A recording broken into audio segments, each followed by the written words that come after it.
Hi, this is Loop Braider again, and I'm going to be demoing how to turn loops to follow a chart for the Nun's Loop Letter Braid. And as taught in this book by Noemi, Speiser, and Boutrup, Boutrup developed these charts, and for the Letter Braids, the 17th century, the Nun's Book Letter Braid. Here are some samples that I've made. The 17th century alphabet didn't include the letter U, so I've made a chart for it in the style of Joy's orange charts on pages 57 to 59 of her book. So I devised this letter, so it's not revealing anything in her book, although she certainly came up with this design for the charts. The reason, okay, let's go over the charts actually, since we're going to be following it.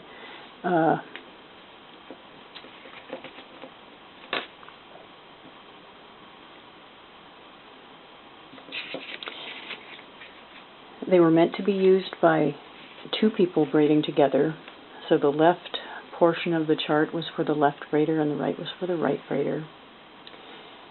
The way I do this braid on one set of hands, just myself, this half of the chart is for my left hand and this half is for my right hand.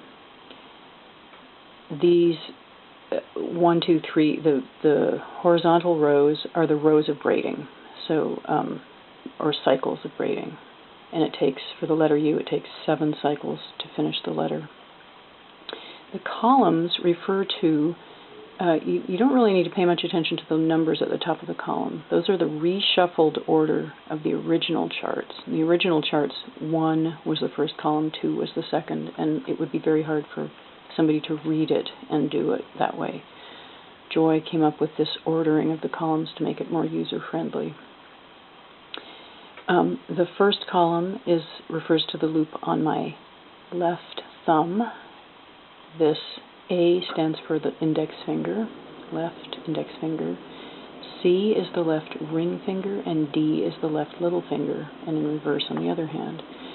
The loop, there is a loop on the B finger, the middle finger, but it is never turned, so it doesn't even, that finger isn't even in the charts.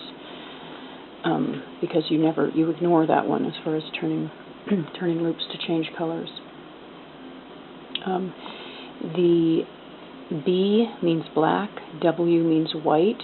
Unfortunately, it's a little backwards here in that the letter shape that I've filled in dark, that I've darkened, the letter shape is made by the white color and the background is the black color, but you get used to that.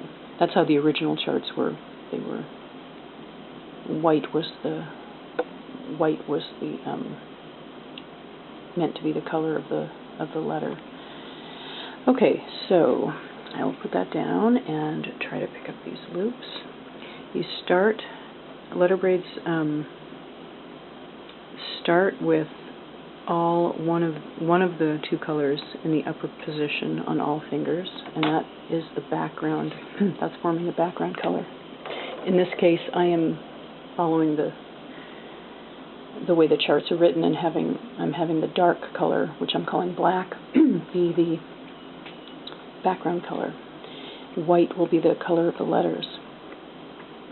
For this method and the other two known letter braid methods, the colors are turned on the fingers before doing the actual braiding. You do not, and then the braiding moves are done without turning any of the loops. And the way I prefer to read the charts is starting on the left hand, and I start with the left thumb, the column for the thumb, then the index finger, and then I read, I like to turn loops from the thumb inward and the little finger side inward. To me that's less confusing, so I sort of read them that way too. So I would read thumb A, and then I would read D, C. I say those colors to myself and turn them on the finger, and same thing in reverse on the right hand. So I'll just show you. First row, first row, the left hand is all black. I don't turn any of these, and I check just to make sure that the black shanks are up on 1, 2, and 3, 4 on the way I read them. On the right hand, though, there are two loops must be turned to be white shank up. I will always turn, this is just my practice, I always turn the loops on one hand, either clockwise or counterclockwise, and on the other hand, the opposite. Okay, so the way I read this chart, I read it white, white, black, black, and that's how I will turn my loops. So, turning clockwise. Oh, this is the upper shank on a thumb loop. That's just the way the thumb holds it, but this goes to the upper surface of the braid. The left, well, the side of the shank that is closest to the other hand. I'm going to turn this one because it needs to be white up. The next one down needs to be white up. These two need to be black up. So white, white, black, black. White, white, black, black. You may choose to read it the other way, whatever. Anyway, that's what they refer to.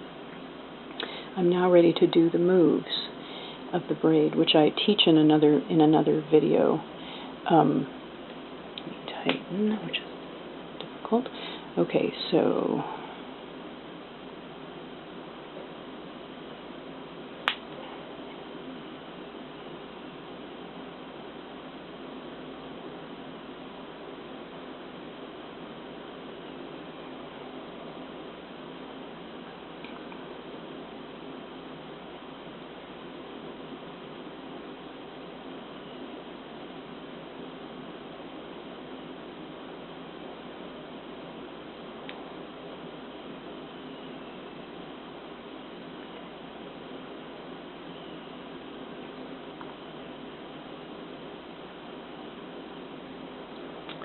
in real life, well, I mean, if I were actually braiding for myself and not for the video, I would be able to, I can't see here very well right now.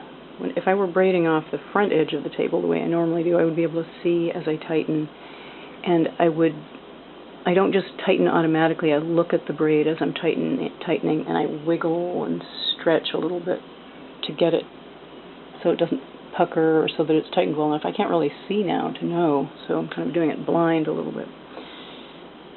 Okay, the last move is the, you must do the loop exchange before you turn loops for the next row. And if but you forget to do that and you notice that you haven't exchanged and you've already turned them, you need to unturn them, exchange, and then return them. Okay, so the second row of braiding,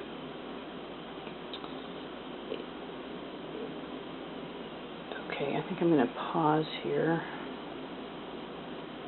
Sorry about this. And we'll resume shortly.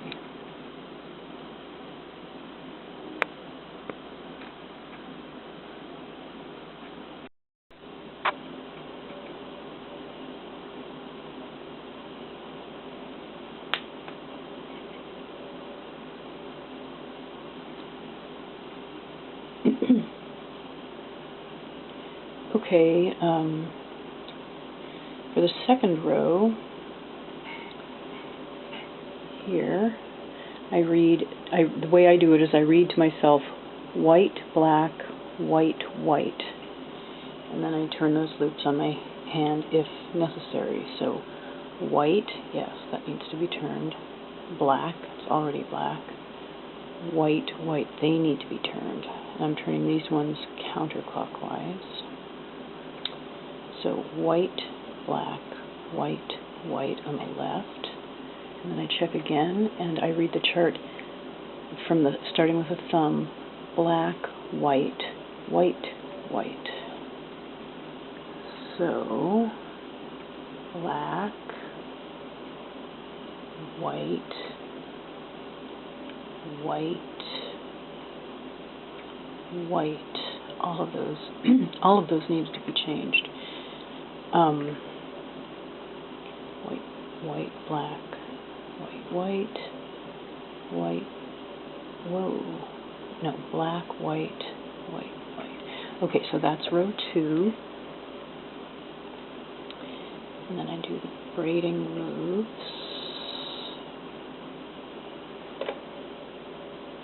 I wish I could see how it's tightening.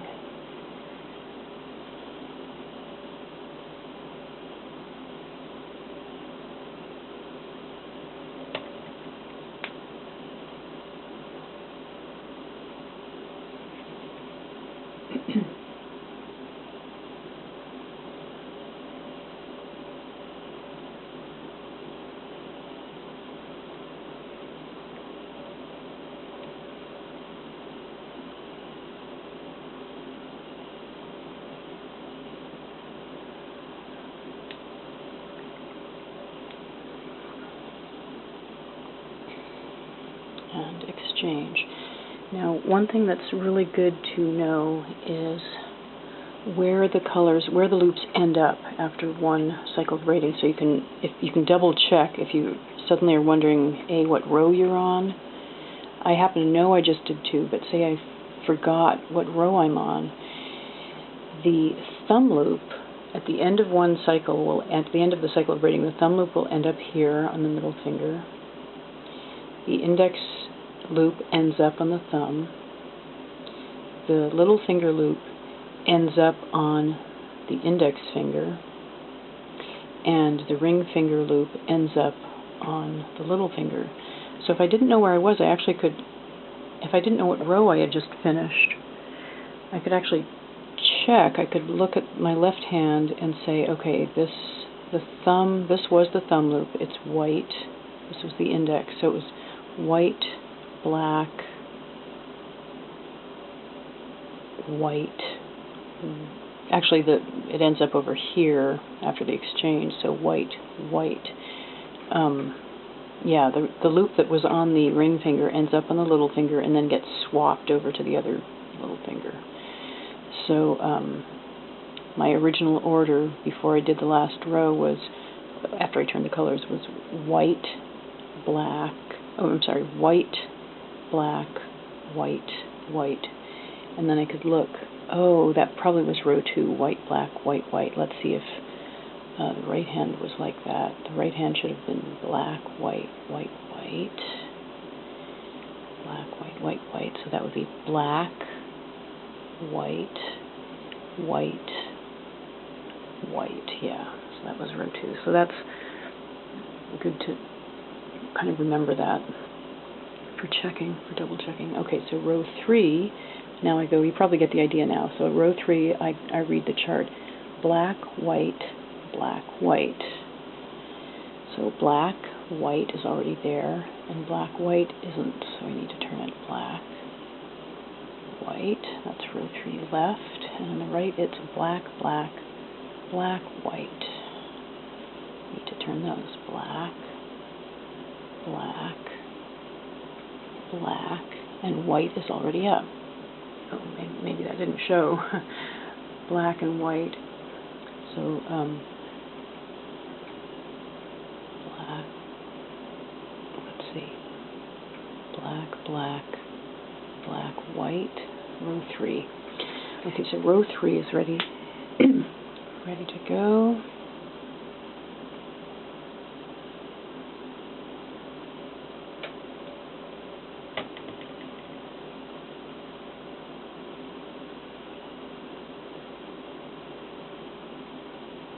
Can't even see what I'm doing past the camera in front of me.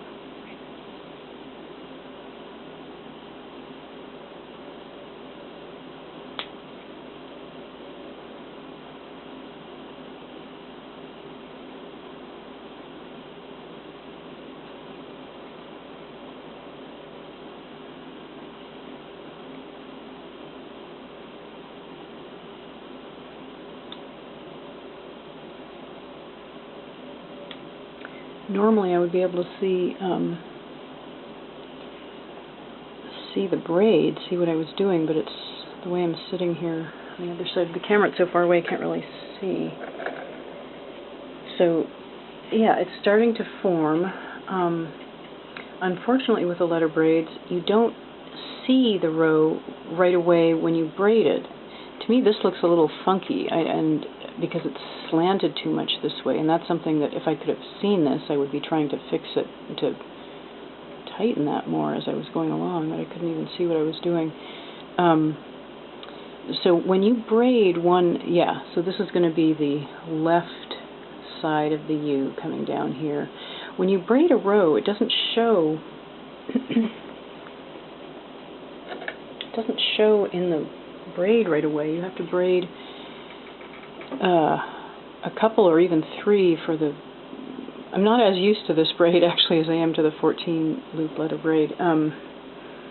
It might be that this, you get a little hint maybe by the second row, but it might even be 3 rows later before you start seeing the actual results of what you're braiding in the braid. And so it's a little inconvenient, because if you make a mistake, you won't really see that you've made a mistake until 2 or 3 rows later. So it's very good to know how to unbraid this braid, which is not hard to learn. You just do the moves backwards. You could look at this video and try and do them backwards. I might make a separate video showing unbraiding, or possibly at some point I'll make a mistake and we'll have to unbraid. Okay, so that was row 3. Another thing is keeping track of the rows, which is awkward when I'm talking into the video, but I usually, as I'm braiding, I will repeat the number of the row frequently to myself so that I don't forget what row I'm on. It's actually kind of a challenge. So, okay, so now I'm going to get ready for row 4. Black, white, black, black. So, black, white, black, black. I had to turn all of those, and all black on the right. I already have black and black here, black there, so I only need to turn that one. So row 4.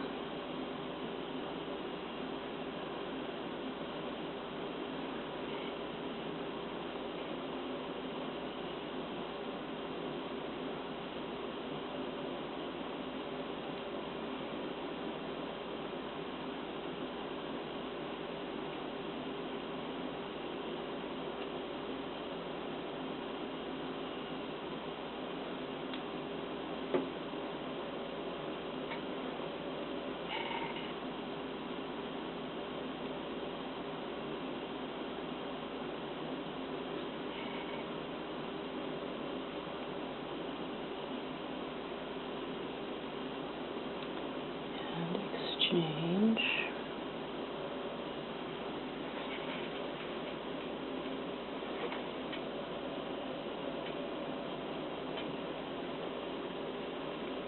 Okay, row 5. White, white, white, white, black, black. White is already there. White, white, black, black is already there. And white, white, black, black on the other side too. White, white, black, black are already there. So row 5.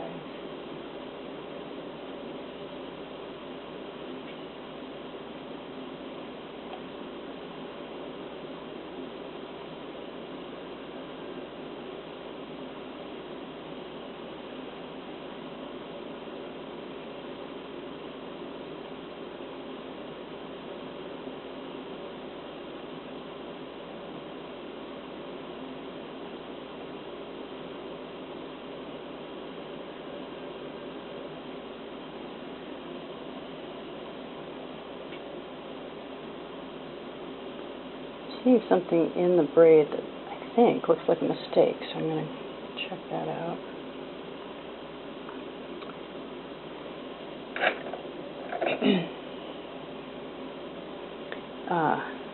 It isn't. This little bit of white had gotten squeezed so tight I didn't see it, so it looked as if there was a black mar there, but I think that's the way the left side of the U is supposed to look, although to me it's a bit slanted. But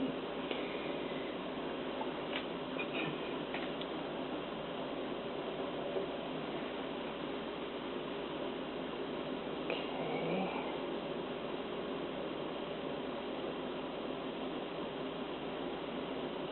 Okay, and then 6, black, black, white, white. So black, black, white, white, and black, black, white, white, white.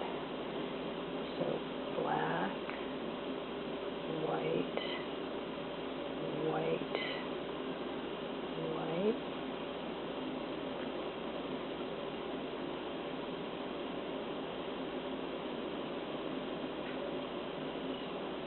Even from way back here, I can see that something looks like it's not tightening well right here. And if something really is stubborn, like I'm kind of pulling on the different, preferentially on the different loops. I go to my, let's see if this shows. I go to my fingers and I pick. I can see it's a white loop up there that just looks bulky and sticking out. And I don't know offhand which one it is. And it's very likely one of these ones that, there it is. It was this one. If I just wasn't tightening that hard enough, or it was sort of stuck there. And that's why it's much better if you can, I mean, I'm standing up now and kind of craning over and I can see a little better than before when I was sitting down. Like this, looks like I tightened something much too tightly up there. I mean, it was not well tightened. It's really good to look at the tightening and tighten according to what you see in the braid, not just an automatic tightening. Let's see, I just did that one. I've lost my place. If you lose your place, it looks as if I haven't interlaced these loops. I can see that these 3 are very interlaced and these ones are not. And in fact, the one on the B finger has not come across yet, so definitely I haven't done the second half of this.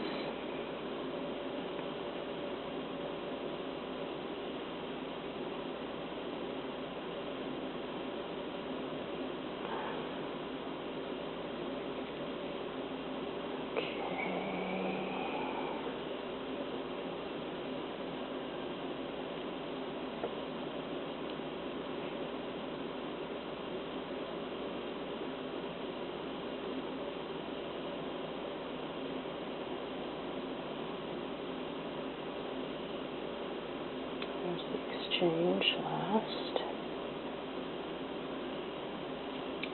Okay, I have totally forgotten where I was, so I'm going to look at my loops, and what I see is black, black, and white, white. So I think that was row 6. And on the other side, black, black, white, and white. Let's see, white, white. Okay, that was row 6. So now 7 is the last one. Black, black, black, white on the left. So black, sorry, there, black, and black, white. White is already there. And on the right side, black, black, and black, black, and black, white. So black, black, and black, white is already there.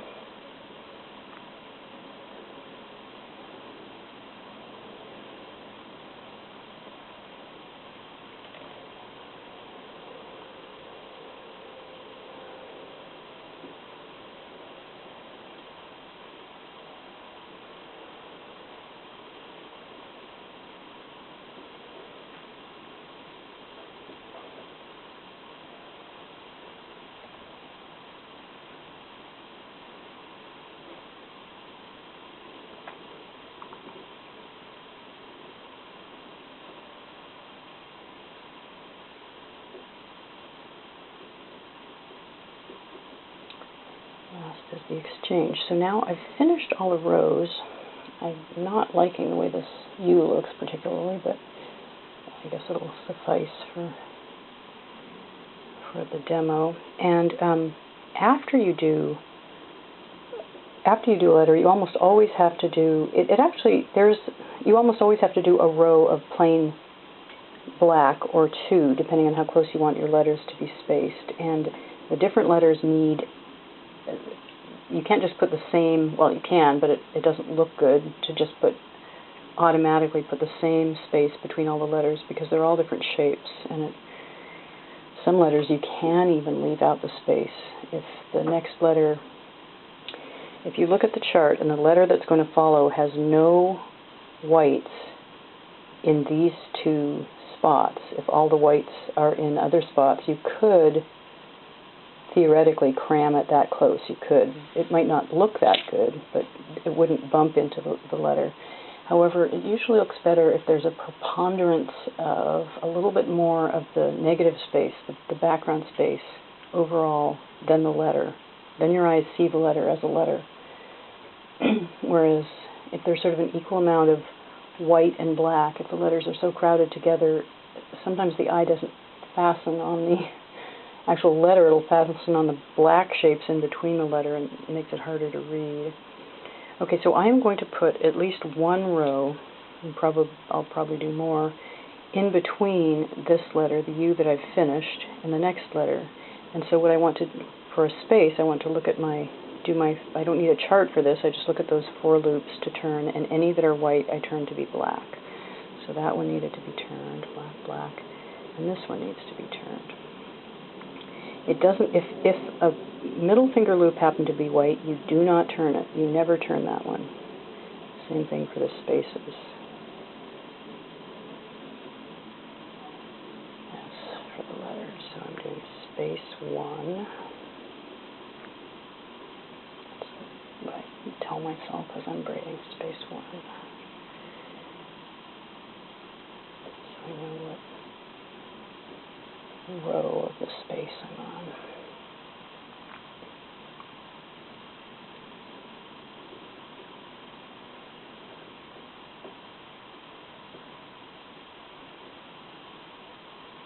As I said, this is not to learn the braiding move. So now black is up on every loop. I could start a letter now. However, if it's a letter similar to a U or that has a bar, like a D or something, any letter that is going to be fairly close to the U, as opposed to, say, a very slanting letter like a V or a W, I would usually put at least one more row of black in between to separate it. Just so your eye doesn't get confused, the reader's eye.